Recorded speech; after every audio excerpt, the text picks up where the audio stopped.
Hello everyone, সবাই কেমন আছো? আমিও ভালো আছি। তো আরেকটা ভিডিও নিয়ে চলে আসলাম। তো আজকে শুক্রবার সকালবেলা উঠেই পানি বসিয়ে দিলাম চুলায়। দেন ভাজি রান্না করব, শুকনো ভাজি আলু। তো আলু পেঁয়াজ মরিচ সব কেটে নিলাম। দেন এখন চুলায় বসিয়ে দিব।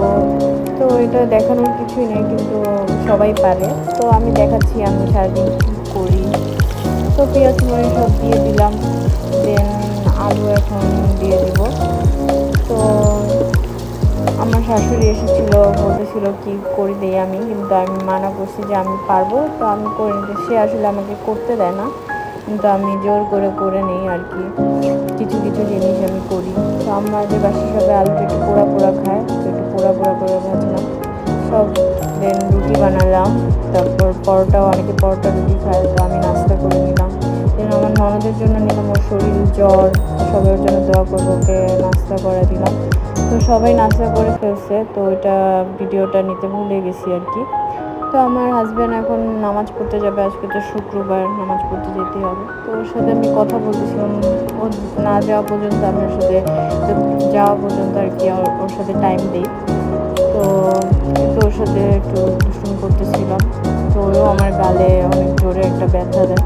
তো এই তো এখন ও চলে যাবে, ওকে বিদায় দিব আর কি। তো এই যে ও এখন চলে গেল। তো এইভাবে আমি ওর যাওয়া পর্যন্ত আমি এইভাবেই দরজায় দাঁড়ায় থাকি।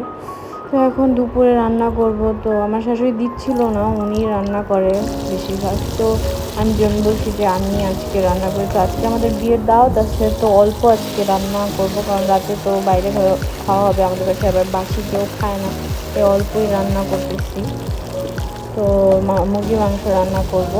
তো সব কিছু বসিয়ে দিলাম, মশলা টশলা দিয়ে। দেন মুরগি বসিয়ে দিলাম।